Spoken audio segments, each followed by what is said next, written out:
तो मैं टीए की बैठक में किसी अपील के जरिए और उसके घर फिरने के लिए गया था। वहाँ पर काफ़ी भीड़ थी, लोगों में आक्रोश था। लोगों ने कहा कि किस किस पंचायत से कौन कौन आया है।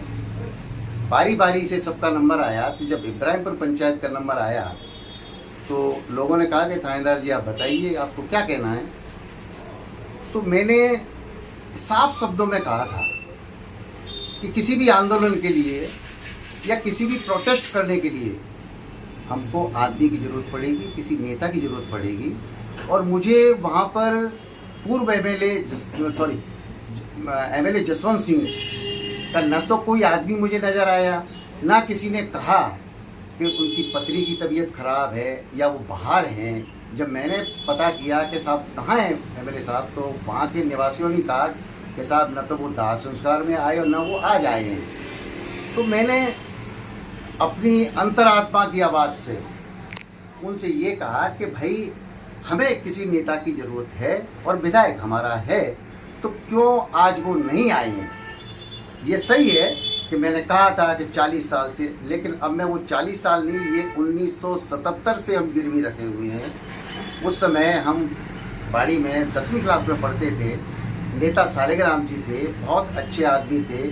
हम उनको दिन रात बाड़ी में ही देखते थे। लोगों की वो इतनी मदद करते थे, अनपढ़ होते थे लेकिन वो अपने साथ चल देते थे। हम उनको ये मान के चलते थे वो बाड़ी के ही रहने वाले हैं। अच्छा व्यवहार था उनका, हमने उनकी पूरी मदद की, समाज ने उनकी तो सब समाज ने ही मदद की। उसके बाद में ये सरकार आ गई, ये सरकार बीजेपी से आए, पहली बार लड़े, चुनाव जीत गए। लगातार ये 4 चुनाव फिर हारे। उसके बाद अब ये चुनाव जीते। इनका जीतना भी कोई जीतना नहीं है, ये किसी व्यक्ति विशेष का विरोध था, वो विरोध इनको जिता ले गया। अब मैंने ये कहा कि अगर हम गिरवी रखे हैं तो आज उनको यहाँ होना चाहिए था। अगर वो आगे चले गए तो हम आगे चलेंगे, अगर वो आगे नहीं चलेंगे तो हम नहीं चलेंगे। इसी बात पे लेकर के एमएलए ने बाहर के निवासियों को मैडर लाश पे करना, नेतागिरी करना। वहाँ कोई डिमांड नहीं थी किसी की। नेतागिरी वहाँ होती है लाश पे कि कोई आदमी डिमांड करता है पैसे की, नौकरी की। धौलपुर प्रशासन ने पूरी मदद की थी जितना उनसे हो सका। कलेक्टर साहब ने, एसपी साहब ने, जो पैरोल थी उनके बस का रोक था, यानी कि दे ऑलरेडी डन इट। बाकी सुरक्षा थी, ऑलरेडी पुलिस वाज देयर। तो फिर सीबीआई का मैटर रह गया। CBI is not under local authority, it is directly under CM साहब, एंड टू अप्रोच सीएम साहब it is not our capacity, this is capacity of the MLA. MLA जाए, कुछ भी करे, निवेदन करे, क्या करते हैं क्या नहीं करते। उनको लाइव आना था, लाइव नहीं आते थे तो मैसेज करते कि मैं नहीं आ सकता हूँ, मेरी तबीयत खराब है, बच्चे की तबीयत खराब है, वाइफ की तबीयत खराब है। क्यों नहीं आए? क्या हम ऐसे परेशान होते रहेंगे? मौज ये मारेंगे, बाड़ी मिल का कोई ठिकाना नहीं, बाड़ी में ये आए नहीं। बस से जाओ मिलते नहीं, डीजल फूंक के जाओ मिलते नहीं। साहब सो रहे हैं, साहब मीटिंग में हैं, ड्राइवरों से कहलवा देते हैं। किसी का छोटा काम है 500 रुपये का, वो 600 रुपये की गाड़ी करके ले जाए। ये क्या मजाक बना रखा है? हम पढ़े लिखे आदमी हैं, हम विरोध नहीं कर रहे हैं किसी का, लेकिन हम पढ़े लिखे हैं।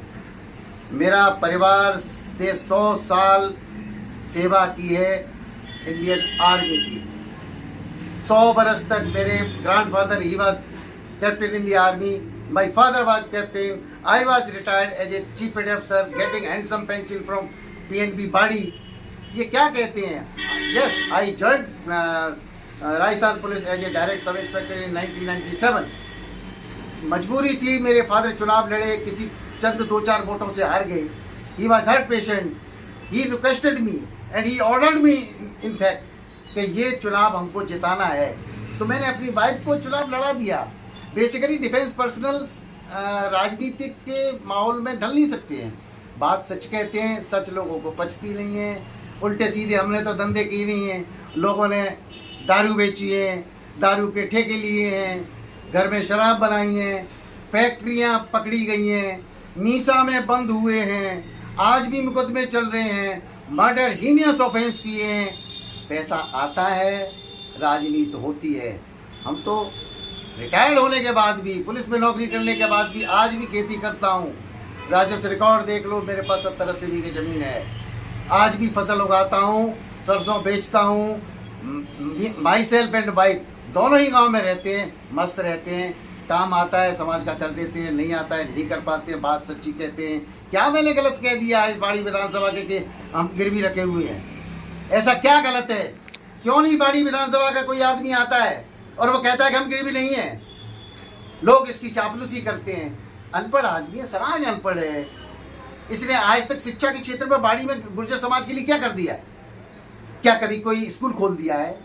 क्या कोई मंदिर बनवा दिया है? क्या कोई समाज के लिए लाइब्रेरी खोल दी है? ये व्हाइट हाउस बनवा लेते हैं। एक व्हाइट हाउस बाड़ी में बनवाओ, समाज के लिए बनवाओ। समाज में कितने आरएस निकले हैं, धौलपुर जिले से निकले हैं, बाड़ी से निकले हैं। क्या इन्होंने किसी को पुरस्कृत किया है अपने घर पे आके? क्या किसी ऐसी प्रतिभाशाली बच्चे समाज के को इन्होंने प्रोत्साहन दिया है? कभी नहीं। अनपढ़ आदमी है, मुंह पे आता है जो बक देता है। ये बकाबकी एक सभ्य आदमी की, ये मैं मानता हूँ, उम्र हो चली है। अब उम्र में दिमाग काम नहीं करता है, लोग इसके कान भरते हैं। विरोधी हमारे भी हैं, पंचायत में विरोधी हैं, वो विरोधी इसके कान भरते हैं। मैंने आज तक अपने माँ और बाप के सिवा किसी के पैर नहीं छुए। कोई ये साबित कर दे कि कुलराज सिंह ने किसी के पैर छुए, नहीं। मर सकता हूँ लेकिन किसी के पैर नहीं छू सकता, क्योंकि कानून से बना हुआ आदमी हूँ, कानून के हिसाब से काम करता हूँ। एसएचओ रहा हूँ, बहुत से थानों पे एसएचओ रहा हूँ, मुझे पता है लीगल क्या है, इलीगल क्या है।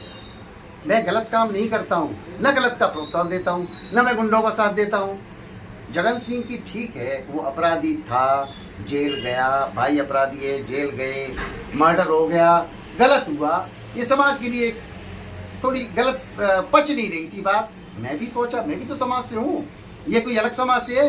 ये कहता बाड़ी में कोई नेता नहीं है। क्यों नहीं नेता है बाड़ी में? बाड़ी में बोलते नहीं है, इस तरह की नेतागिरी नहीं कर सकते हम बाड़ी वाले। इसको मैं तो आज भी फिर कहता हूँ, ये एक अतिक्रमणकारी व्यक्ति है, हमें इसको यहाँ से पलायन करके भेजना ही पड़ेगा। अगर नहीं भेजे तो ये दर पीढ़ी दर हमारे बच्चे जो पढ़ लिख रहे हैं और इनके बच्चे जो अनपढ़ भी हैं, इन्होंने कौन सी कॉलेज तोड़ी है मुझे बताया तो सही। अरे अच्छी अच्छी बड़ी बड़ी गाड़ियों में घूमना, इन्होंने कौन सी सरसों बेची है भाई? मैं 75 से जानता हूँ इनको। किस दोस्त के साथ धोखा नहीं दिया? इनका घनिष्ठ मित्र थे आसाराम जी, जिनकी असामयिक मृत्यु हो गई। उनकी पत्नी इन पे तगादा करती है, उसका बेटा जाता है, उसको जलील करते हैं। क्यों नहीं उसके हिसाब करते? लोगों के पैसे नहीं दिए। तामोटी गांव से 1-2 गाड़ियां जिनके चुनाव के आज तक पैसे लटके हैं।